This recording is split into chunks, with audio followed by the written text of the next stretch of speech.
ఏమండి, సొంతిల్లు లేని వాళ్ళు చాలామంది ఉంటారు కదా. సొంతిల్లు లేకుండా ఉండి ఇల్లు కట్టుకోవాలి అనే ఆలోచనలు ఉన్న వాళ్ళకి, ఆలోచనలు ఉన్నాయి కానీ ఆదాయం ఎక్కడ, ఎటువంటి ప్లాన్ చేయాలి ఇల్లు కట్టుకోవడానికి అనుకుంటూ ఉన్న వాళ్ళకి, ఇల్లు ప్లాన్ చేసి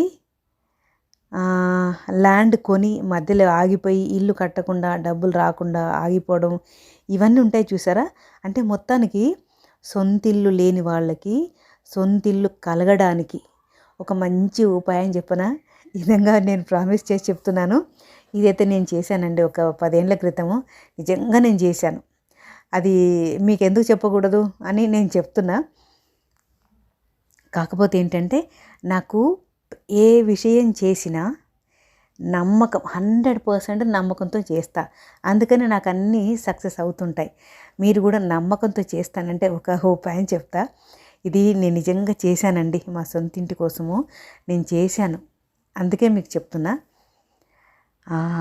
ఏంటంటే, దీనికి పేరు, ఇంకేంటి నక్షత్రము, రాశి ఇవేవి అవసరం లేదండి. అందరూ ఏం చేయాలంటే 9 మంగళవారాలు, రాహుకాలం ఉంటుంది కదా. మంగళవారం ఎప్పుడు ఉంటుందంటే ప్రతి మంగళవారానికి రాహుకాలం ఒకే టైంలో ఉంటుంది. 3 to 4:30 మధ్యాహ్నము 3 గంటల నుండి 4:30 వరకు. ఆ టైంలో మీరు ఏం చేయాలంటే చక్కగా వెంటనే స్నానం చేసేసుకోవాలి. తలార స్నానం చేసేసుకోవాలి. అంటే 3 గంటల లోపల తలార స్నానం చేసుకొని శుభ్రమైన బట్టలు కట్టుకొని ఒక రాగి చెంబులో నీళ్ళు తీసుకోవాలి. ఆ నీళ్ళల్లో కొంచెం పసుపు వేయాలండి.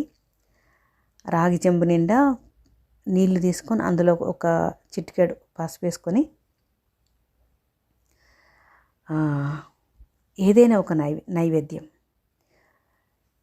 మీ ఇష్టం, పాలు కానీ, తర్వాత పాలతో చేసిన పాయసం కానీ,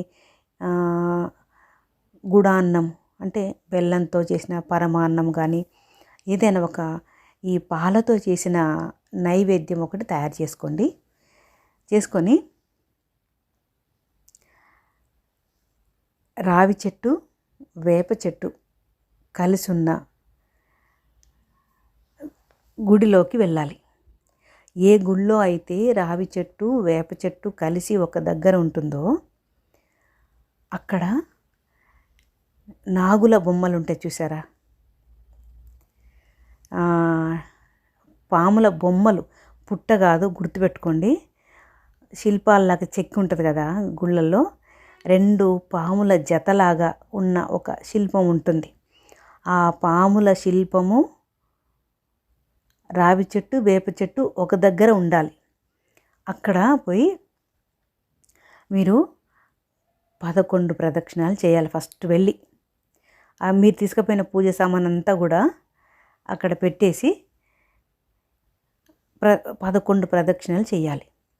చేసిన తర్వాత 11 ప్రదక్షిణలు అయిపోయిన తర్వాత ఇక ఫస్ట్ మీరు తీసుకుపోయారు కదా నీళ్ళు, ఆ నీళ్ళని సర్పం శిల్పాలు ఉంటాయి కదా, బొమ్మలు ఉంటాయి కదా, ఆ నాగుల జంట మీద పొయ్యాలి. పోసి శుభ్రం కడగాలి. పోయడం అంటే చక్కగా చేయి పెట్టి కడగాలి. కడిగిన తర్వాత మీరు కూడా కొంచెం పసుపు కుంకుమ కూడా తీసుకెళ్ళండి. చెప్తున్నాను ఏమేమి తీసుకెళ్ళాలో. రాగి చెంబులో నీళ్ళు, అందులో కొంచెం చిటికెడు పసుపు వేయండి. మళ్ళీ సపరేట్గా కొంచెం పసుపు తీసుకెళ్ళండి. గుళ్ళో ఉంటాయి కదా అక్కడ వాడుకుందాం అనుకోకండి, అట్లాంటి చేయొద్దు. మీ సొంత ఇంట్లోంచి మీ ఇంట్లోంచి తీసుకెళ్ళాలి. కొంచెం చిటికెడు పసుపు, కొంచెం కుంకుమ, ఒక హారతి కర్పూరం, వత్తులు, నూనె, వత్తులు ఇవి కూడా తీసుకెళ్ళాలండి. ఒక చిన్న నిమ్మకాయ డొప్ప ఉంటుంది కదా, ఆ నిమ్మకాయ డొప్ప మీరు రెడీ చేసుకొని పోవాలి. అక్కడ పెట్టాలి. అందులో 2 ఒత్తులు వేయాలి. ఒక నిమ్మకాయ డొప్పలో 2 ఒత్తులు వేయాలి వైట్వి. వేసి నువ్వుల నూనెతోటి ఇంత చిటికెడు పడుతుంది నువ్వుల నూనె. ఆ నువ్వుల నూనె పోసి చక్కగా 2 దీపాలు వెలిగించండి. దీపాలు వెలిగించి అగరబత్తులు చూపించండి. మీరు తీసుకుపోయిన నైవేద్యం అక్కడ పెట్టండి. ఇక ఈ కొబ్బరికాయ కొట్టడాలు ఏం అవసరం లేదు. చేశారు కదా 11 ప్రదక్షిణాల తర్వాత ఇప్పుడు ఆ నాగుల శిల్పాన్ని కడగటము, బొట్టు పెట్టడము, ఈ మళ్ళీ పసుపు అక్కడ ఆ నాగులకి పెట్టడము, నైవేద్యం పెట్టడం, అగరబత్తి చూపించడం ఇవైంది కదా. ఇవైన తర్వాత ఇంటికి వచ్చేసేయండి. అంతే. ఇట్లా 11 మంగళవారాలు చెయ్యండి. నిజంగా చెప్పనా, అసలు నాకైతే 11 మంగళవారాలు అట్లా అయిపోయిందో లేదో నాకు వెంటనే అసలు నాకు ఇల్లు కట్టుకోవడము అంటే ఇల్లు కట్టుకోవాలి అన్న ఆలోచనతోటే కదా చేశాను. వెంటనే నాకు వెళ్ళిపోవటం, అక్కడ ఒక ఇల్లు చూడటము, అది వెంటనే సెలెక్ట్ అయిపోవడము, లోన్ శాంక్షన్ అయిపోవడం అంతా చకాచకా జరిగిపోయినాయండి. ఇది నాకు ఎప్పటి నుంచో చెప్పుదాం అనుకుంటున్నాను. సరే నాకు ఎందుకు టక్కున గుర్తొచ్చింది. అరే మనం మంచి మంచి విషయాలు చెప్తుంటాం కదా, ఎందుకు చాలామంది ఇల్లు లేని వాళ్ళు ఉంటారు కదా, అంటే సొంత ఇల్లు లేని వాళ్ళు ఉంటారు కదా, చెప్దామని ఇప్పుడు నాకు టక్కున గుర్తొచ్చింది. నేను చేశానండి, నాకు సక్సెస్ అయింది. మీరు కూడా నమ్మకంతో చేయండి. దేనికైనా నమ్మకం ముఖ్యమండి. అవుతుందో కాదంటే అసలు నీ మీద నమ్మకమే లేదు, నువ్వు చేసిన పని మీద నమ్మకం లేదు. ప్రకృతి ఎట్లా సహకరిస్తుంది మనకి?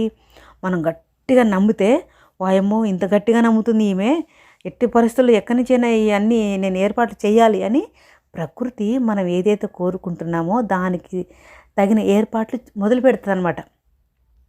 ఇప్పుడు ఫస్ట్ డే మంగళవారం మొదలుపెట్టాం కదా మీరు ఈ పూజ అంతా.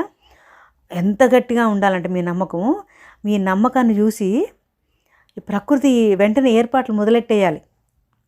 అంతా ఉంటుంది మనకి ప్రకృతికి కనెక్షన్. కాబట్టి గట్టి నమ్మకంతో చేయండి. ఇల్లు మీరు ఖచ్చితంగా వస్తుంది. వచ్చినాక నాకు కామెంట్ మాత్రం పెట్టండి. ఓకేనా? Wish you all the best. ఇందాక ఇంకొకటి విషయము, మీరు నూనె వెలిగించాలి కదా, నువ్వుల నూనెతో పెట్టాలి కదా దీపము. ఆ నువ్వుల నూనె మొత్తం మీతో పాటుగా ఆ క్యానో లేకపోతే ఆ డబ్బనో తీసుకెళ్ళకండి. ఎంత 2 స్పూన్లు పడుతుంది, అంతకంటే ఎక్కువ పట్టదు. ఆ 2 స్పూన్లంత నువ్వుల నూనె ఏదైనా చిన్న ప్లాస్టిక్ డబ్బాలోనో లేకపోతే జిప్లా కవర్ ఉంటుంది కదా, ఆ కవర్లోనో లేకపోతే ఒక ప్లాస్టిక్ కవర్లో పోసుకొని చక్కగా దానికి మూడేయాలి. అట్లా తీసుకెళ్ళిపోయి ఆ నూనె అక్కడ పోసి ఆ తీసుకుపోయిన కవర్ అక్కడ వదిలేసి రావాలి. అక్కడంటే గుడి మధ్యలో వదిలేయకండి, అది శుభ్రత పాటించాలి. అక్కడ ప్లేస్ ఉంటుంది కదా, ఎక్కడ పక్కన చెత్త వేసే ప్లేస్ ఉంటుంది కదా, అక్కడ పడేసి రండి. మళ్ళీ నూనెని వెనక్కి తీసుకురావద్దు ఎప్పుడైనా. ఈ విషయమే కాదు, ఏ విషయమైనా సరే గుడికి నూనె తీసుకెళ్తే కొన్ని ఆరాధనలు ఉంటాయి కదా, నూనె తీసుకెళ్తే ఆ నూనె అక్కడే పోసి ఆ బాటిల్ అక్కడ పడేసి రావాలి తప్ప ఇక నూనె ఎంత నూనె ఉంది ఏం చేసుకుంటామని నూనె డబ్బా తీసుకురావద్దు. ఎప్పుడైనా పూజల్లోకి తీసుకెళ్ళిన తర్వాత ఎంత సరిపడుతుందో అంతే తీసుకెళ్ళిపోయి అక్కడ పోసి అది అక్కడ వదిలేసి రావాలి ఆ నూనె డబ్బా. సో దీన్ని కూడా అలాగే చేయండి, చిన్న కవర్లు తీసుకెళ్ళండి. తర్వాత ఇంకో డౌట్ రావచ్చు కదా మీకు, మంగళవారము 3 నుంచి 4:30 ఆ టైంలో కదా రాహుకాలము, మరి ఆ టైంలో టెంపుల్స్ ఓపెన్ ఉండవు కదా, ఎలా అని డౌట్ వస్తుంది కదా. అయితే కొన్ని టెంపుల్స్ ఈ వేప చెట్టు, రావి చెట్టు, నాగుల జంట ఉన్న ప్లేస్ అంతా ఓపెనే ఉంటుంది, గర్భగుడి ఒకటే క్లోజ్ ఉంటుంది. కొన్ని టెంపుల్స్ ఏమో మొత్తం పెద్ద ప్రహరీ ఉంటుంది, ఆ ప్రహరీకి లాక్ ఉంటుంది, 5 గంటలకే ఓపెన్ అవుతుంది కదా. మరి ఎట్లా అనుకుంటే 24 అవర్స్ ఓపెన్ ఉన్న వాళ్ళతో నో ప్రాబ్లము, ఓపెన్ లేకుండా ఉన్న వాళ్ళు ఆ అర్చకునితో చెప్పండి, మేము ఇట్లా చేద్దాం అనుకుంటున్నాము, ఎట్లా అండి అంటే వాళ్ళు కోఆపరేట్ చేస్తారు, చెప్తే హెల్ప్ చేస్తారు ఎవరైనా. సో అర్చకునితో మాట్లాడుకోవాలి మీరు చక్కగా, ఇట్లా మాకు కొంచెం హెల్ప్ చేయండి అని చెప్పి. ఓకేనా?